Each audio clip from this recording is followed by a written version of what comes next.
नन्दरूपाय विश्वोत्पत्त्यादिहेतवे तापत्रय विनाशाय श्रीकृष्णाय वयं नुमः। कृष्णं नारायणं वन्दे कृष्णं वन्दे व्रजप्रियं कृष्णं द्वैपायनं वन्दे कृष्णं वन्दे पृथासुतम्। यं प्रव्रजन्तमनुपेतमपेतकृत्यं द्वैपायनो विरह कातरया जुहाव। पुत्रेति तन्मयतया तरवोऽभिनेदु अस्तं सर्वभूतहृदयं मुनिमानतोऽस्मि। गुरुर्ब्रह्मा गुरुर्विष्णु गुरुर्देवो महेश्वर गुरुः साक्षात् परब्रह्म तस्मै श्री गुरुवे नमः। अज्ञानतिमिरान्धस्य ज्ञानाञ्जनशलाकया चक्षुरुन्मीलितं येन तस्मै श्री गुरुवे नमः। गुरुर्ब्रह्मा गुरुर्विष्णु गुरुर्देवो महेश्वर गुरुः साक्षात् परब्रह्म तस्मै श्री गुरुवे नमः।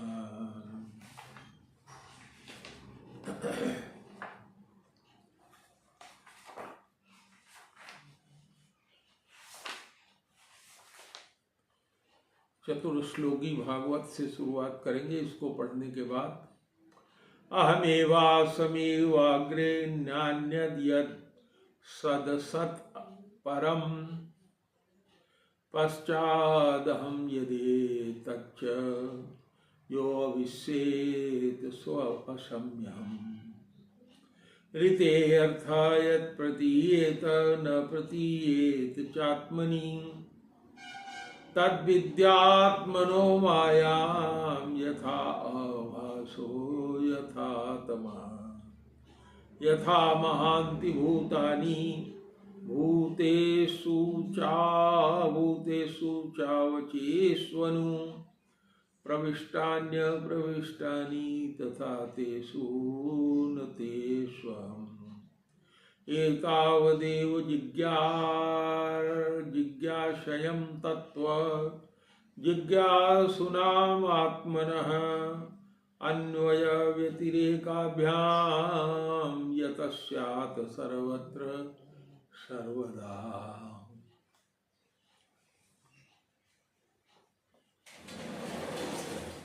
श्रीमद् भागवत में कुछ प्रश्न हैं जो सुनत जी से नैमिषारण्य में ऋषियों ने किया था और उन प्रश्नों को आज भागवत के स्कंद 1 के अध्याय 1 में हम लोग फिर से चर्चा करेंगे, फिर आगे की कथा करेंगे। तो सबसे पहले प्रेम से बोलिए गुरुदेव भगवान की जय, सच्चिदानंद भगवान की जय। जन्मान्दस्य यतो अन्वयादितरतः स्विज्ञस्वराट् तेने ब्रह्महृदाय आदिकवये मुह्यन्ति यत्सूरयः। तेजो वारिमृदां यथा विनिमयो यत्र त्रिसर्गो मृषा ध्याम्ना स्वेन सदा निरस्तकुहकं सत्यं परं धीमहि। धर्मः प्रोज्झितकैतवो अत्र परमो निर्मत्सराणां सताम्। वेद्यं वास्तवमस्तु अस्तु शिवदं त्रापोत्रयोन्मूलनम्। श्रीमद्भागवते महामुनिकृते किं वा परैरीश्वर सद्यो हृद्यवरुध्यते अत्र कृतिभिः सुशीभिस्तत्तक्षणात् निगमकल्पतरोर्गलितं फलं सुखमुखादमृतद्रवसंयुतं पिबत भागवतं रसमालयं मुहुर्मुहुः रसिकां भुवि भावुका।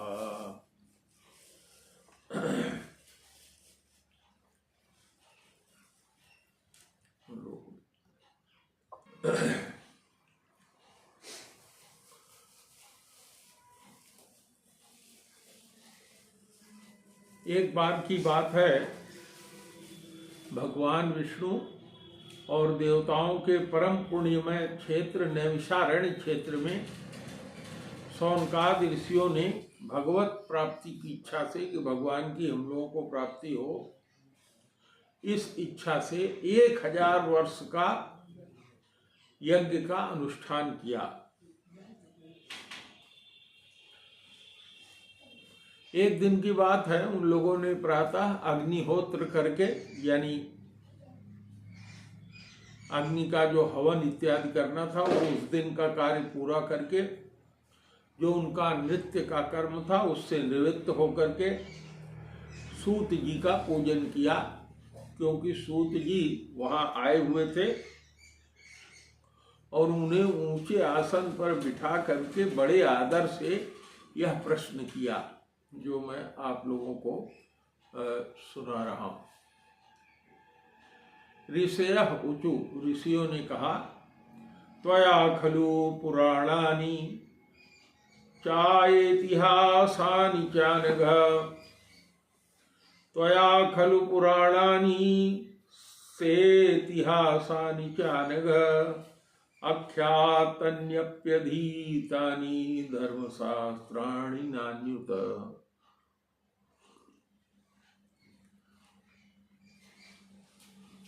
यानि वेद विराविदां श्रेष्ठो भगवान् बादरायण, अन्ये च मुनयः सूत पारावरविदो विभु। कहा, हे सूत जी, सूत जी शौनक जी के पुत्र थे, सॉरी गलती बोल गया मैं, सूत जी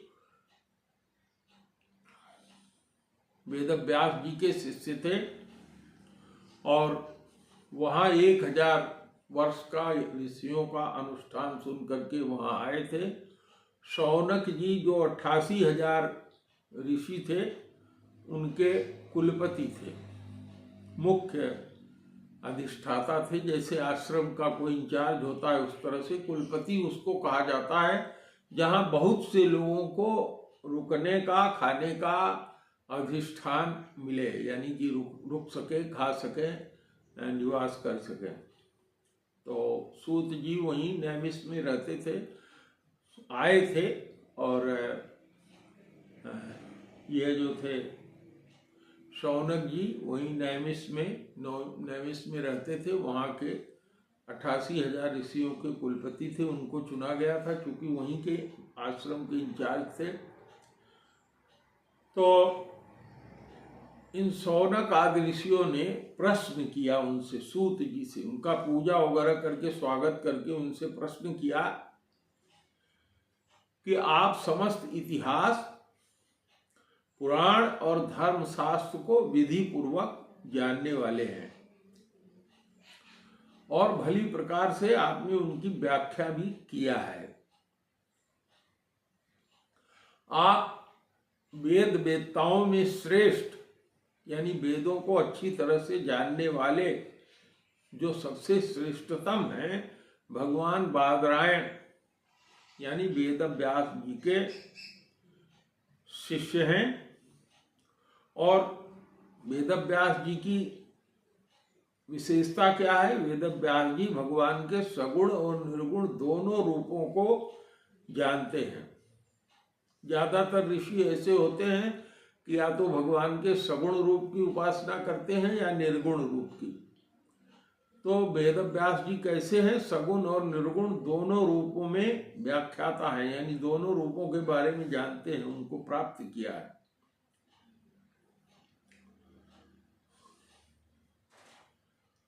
तो इन ऋषियों ने कहा कि दूसरे अन्य ऋषिगण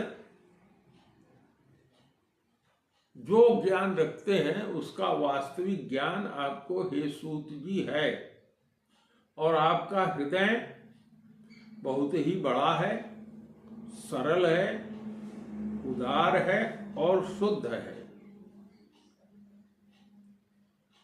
इसीलिए आप वेद व्यास जी की कृपा के पात्र बने। और कहा कि जो गुरु लोग होते हैं वो अपने प्रेमी शिष्यों को, जिज्ञासु शिष्यों को गुप्त से गुप्त बात भी बता दिया करते हैं। तो उनसे रिक्वेस्ट करते हैं, वेद्यम त्वं सौम्यम तत्सर्वं तत्त्वस्तदस्तनुग्रहात् ब्रूहि स्निग्ध शिष्यस्य गुरु गुह्यमप्युत। कहते हैं, हे लंबी आयु वाले, हे आयुष्मान, आप कृपा करके यह बतलाइए कि जो सब शास्त्र आप जानते हैं, सारे शास्त्रों को आप जानते हैं, उन सब शास्त्रों और पुराणों में गुरुजनों के उपदेशों में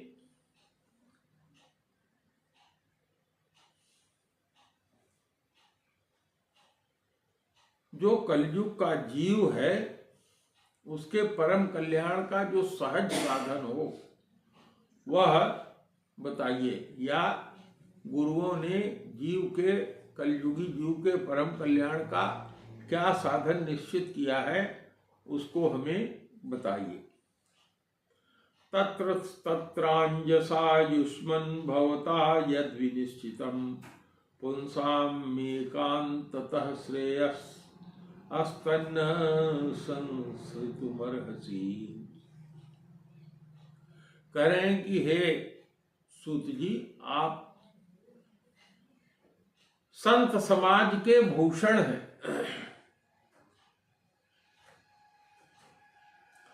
इस कलयुग में प्रायः लोगों की आयु कम हो गई है और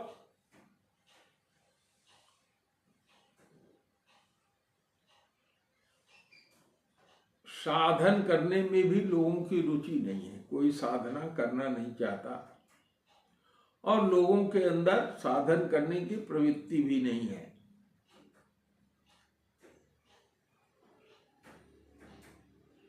लोग आलसी हो गए हैं, उनका भाग्य भी बहुत मंद हो गया है, समझ उनकी बड़ी छोटी है, इसके साथ भी नाना प्रकार की विघ्न बाधाओं से भी कलयुग के लोग घिरे रहते हैं।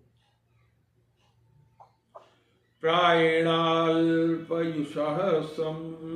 सभ्य कलावस्मिन् युगे जना मंदासु मंदमतयो मंदभाग्या युपद्रुता भूरिणी भूरि कर्माणि श्रोतव्यानि विभागशः अतः साधो अत्र यत्सारं सुमिद्धित्य मनीषया ब्रूहि न श्रद्धानानां येनात्मा सुप्रसीदति। कह रहे हैं कि इस समय जो देखा जाता है शास्त्र बहुत से हैं, परंतु उन शास्त्रों में बहुत से साधन भी बताए गए हैं। कोई ऐसा निश्चित साधन नहीं पता लगता उससे कि यही निश्चित साधन है, इस मार्ग पर चला जाए। और जो शास्त्र है उसमें नाना प्रकार के कर्मों का वर्णन है और ये शास्त्र भी इतने बड़े बड़े हैं कि उनका एक अंश भी जानना या सुनना कठिन है। कह रहे हैं कि आप परोपकारी हैं, अपनी बुद्धि से इसका सार निकालकर प्राणियों के परम कल्याण के लिए हम श्रद्धालुओं को सुनाइए, जिससे हमारे अंतःकरण की शुद्धि हो जाए, प्राप्त हो जाए। सूतम जानासि भद्रम ते भगवान सात्वताम पति देवक्याम वासुदेवस्य जातो यस्य चिकीर्षया। प्यारे सूत जी, आप तो जानते ही हैं कि यदुवंशियों के रक्षा करने वाले भक्त वत्सल भगवान श्री कृष्ण वसुदेव जी की धर्म पत्नी देवकी के गर्भ से क्या करने की इच्छा से उत्पन्न हुए थे?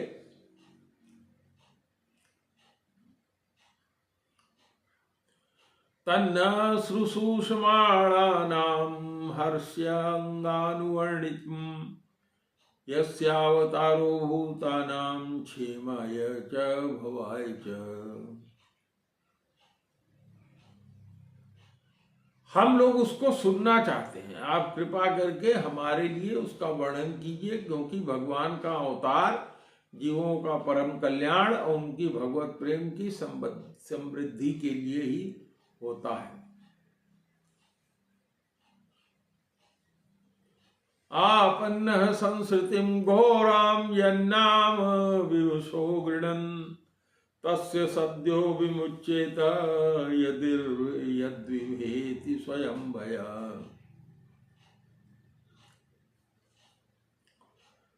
कह रहे हैं कि यह जो जीव है वो जन्म और मृत्यु के घोर फेर में पड़ा हुआ है। जन्मता है, मरता है, फिर जन्मता है, फिर मरता है, तो इस घोर चक्र में पड़ा हुआ है। और इस स्थिति में भी अगर कभी भूल से भी उसने, ध्यान देने वाली बात है कि भूल से भी, यदि जीव ने भूल से भी भगवान के मंगलमय नाम का उच्चारण कर लिया तो उसी क्षण वो मुक्त हो जाएगा, क्योंकि भय भी स्वयं भगवान से डरता रहता है। ये सूत जी पूछ रहे हैं, सूत जी से पूछ रहे हैं शौनक आदि ऋषि। यत्पाद संशया सूतः मुनियः प्रसमायना सद्यं पुनत्युपसंपृष्ट स्वधर्मन्यापो अनुसेवया।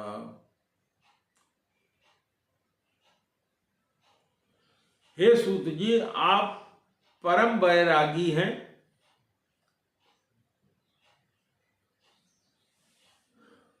और सूत जी आप जानते हैं कि परम विरक्त और परम शांत जो मुनिजन हैं वो भगवान के श्री चरणों की शरण में ही रहते हैं। अतएव उन ऋषियों के स्पर्श मात्र से संसार के जीव तुरंत पवित्र हो जाते हैं।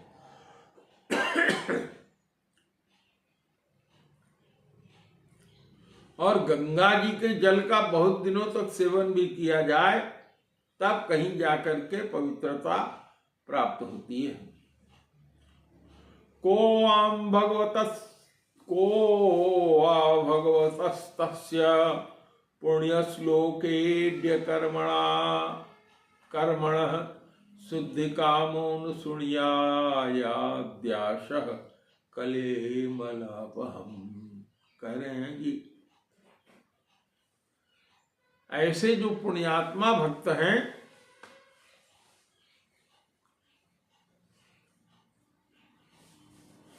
जिस भगवान की लीला का गान करते रहते हैं, उन भगवान का कलिमल हारी पवित्र यश भला आत्मशुद्धि की इच्छा वाला कौन सा ऐसा मनुष्य होगा जो श्रवण न करे। इन दो श्लोकों में वो कह रहे हैं कि भगवान के पुण्य श्रवण, भगवान के पुण्य लीलाओं का और उनके यश का श्रवण करने वाला बहुत जल्द ही पवित्र हो जाता है, जबकि गंगा जी में स्नान करने वाला बहुत दिनों तक अगर उस गंगा जल में स्नान करता रहे और गंगा जल का सेवन करता रहे, तब कहीं वो पुण्य प्राप्त करेगा या पवित्र होगा। तो कौन ऐसा व्यक्ति होगा जो इस संसार सागर से तरना चाहता हो, तो वो भगवान के कलिमलहारी पवित्र यश का श्रवण नहीं करना चाहेगा। तस्य कर्माणुदाराणि परिगीतानि सूरभिः ब्रूहि न श्रद्धानानां लीलया ददतः कला। अब देखिए, पहला प्रश्न उनका है, भगवान लीला से ही अवतार धारण करते हैं, लीला करने के लिए ही।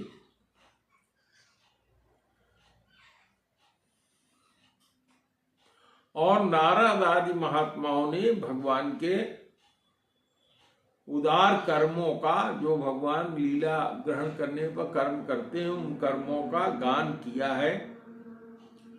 तो आप हम श्रद्धालुओं के प्रति उनका वर्णन कीजिए।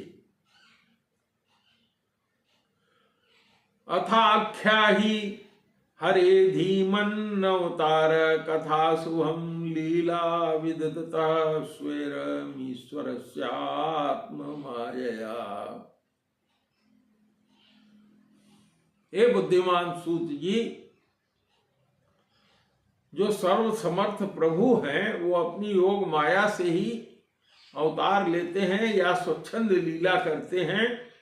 तो आप उन श्रीहरि की मंगलमयी अवतार कथाओं का अब वर्णन कीजिए। तो पहला प्रश्न उनका है कि आप श्रीहरि की मंगलमयी अवतार की कथाओं का अब वर्णन कीजिए। वयम तो ब्रीतिप्याप्याम वयम तो न बीतृप्यप्याम उत्तम श्लोक विक्रमे यशृण्वताम रसज्ञानाम स्वादु स्वादु पदे पदे। कह रहे हैं कि जो भगवान की पुण्य कीर्ति है, उनकी लीला सुनने से हम कभी तृप्त नहीं होते।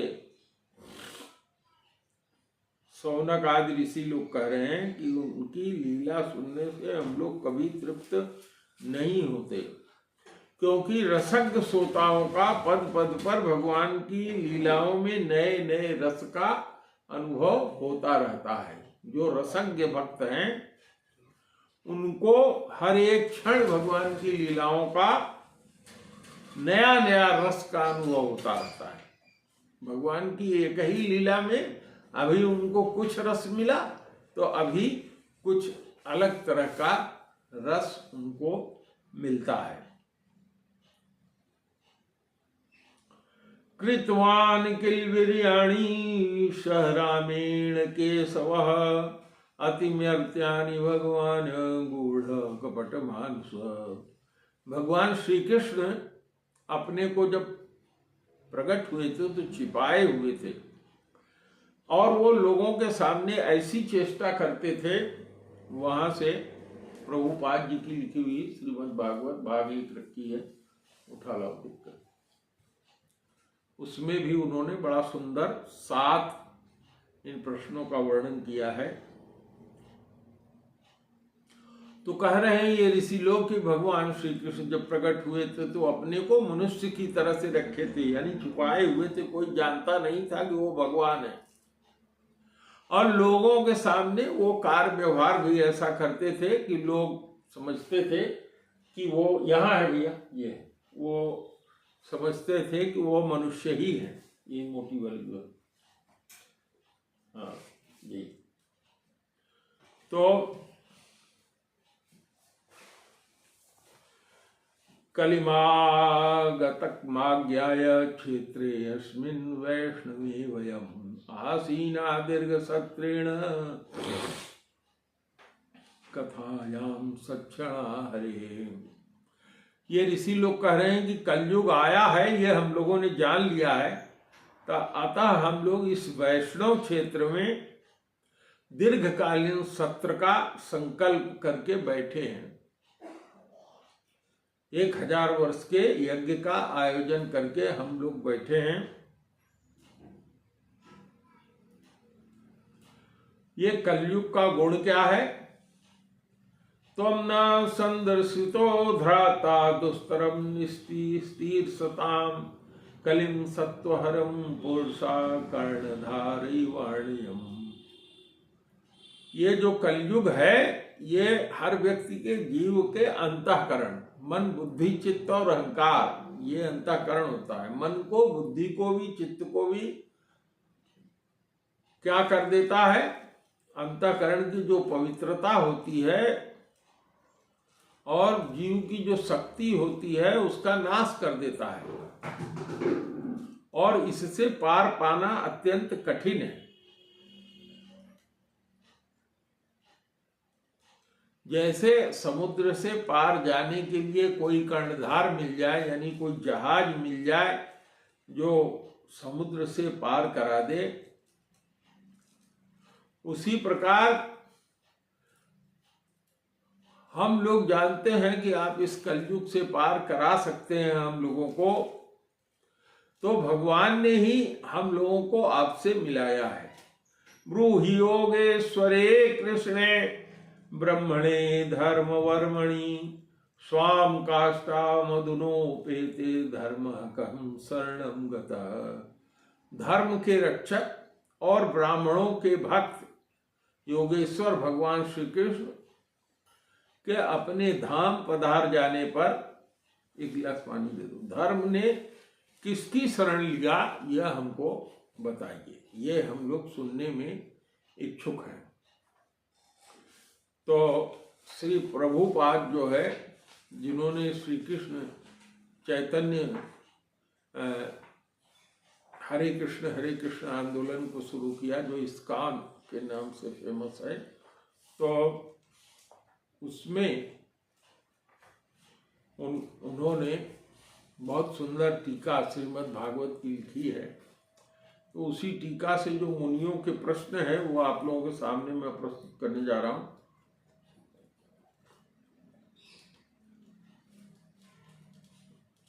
गला सूख रहा था इसलिए पानी लिया हमने। मुनियों ने कहा कि श्री कृष्ण संकीर्तन की विजय हो। श्री कृष्ण का संकीर्तन क्या है? वर्षों से हृदय में संचित धूल का नाश करने वाला है तथा बारंबार होने वाली जन्म और मृत्यु रूपी जो महान अग्नि है, दावाग्नि है, उसको बुझाने वाला है। और भगवान कृष्ण को जानने की, पाने की इच्छा करने वाला यह जो आंदोलन है वो मानवता के लिए परम वरदान है। और यह भगवान को जानने की इच्छा जो है मंगल रूपी चंद्रिका का वितरण करता है। चंद्रमा से जो रोशनी निकलती है उसको चंद्रिका कहते हैं, वितरण करता है। ये समस्त रूपी दिव्य ज्ञान रूपी विद्या का जीवन है। यह दिव्य आनंद के सागर की बुद्धि करने वाला है। यह दिव्य आनंद के सागर की वृद्धि करने वाला है, जिसके लिए हम सदैव आतुर रहते हैं। 88,000 ऋषियों ने यह कहा था सूर्य से। उस अमृत का पूर्ण रूप से आस्वादन करने में हमको समर्थ बनाइए। दूसरा प्रश्न उनका क्या था कि हे भगवान, दूसरा प्रश्न ये था कि भगवान का एकमात्र पवित्र नाम ही जीवों का सब प्रकार से कल्याण करने वाला है। इस प्रकार भगवान कृष्ण के हजारों नाम कृष्ण गोविंद जैसे हैं और भगवान ने अपने इन नामों में समस्त दिव्य शक्तियां रख दी हैं। यानी भगवान के नाम को स्मरण करने से वो दिव्य शक्तियां जीव को प्राप्त हो जाती हैं। और इन नामों को उच्चारण करने का कोई निश्चित और कठोर नियम नहीं है। जैसे होता है कि और जप करना है तो आपको नहा करके हृदयन्यास, और बहुत से न्यास होते हैं, वो सब पवित्रता करनी होती है, लेकिन इसमें उसकी कोई आवश्यकता नहीं है।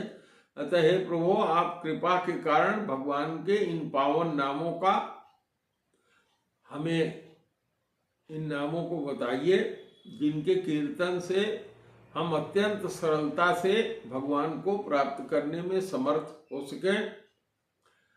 लेकिन कह रहे हैं कि यह जीव इतना अभागा है कि इन नामों में उसको थोड़ा भी अनुराग नहीं होता। तीसरी बात कह रहे हैं,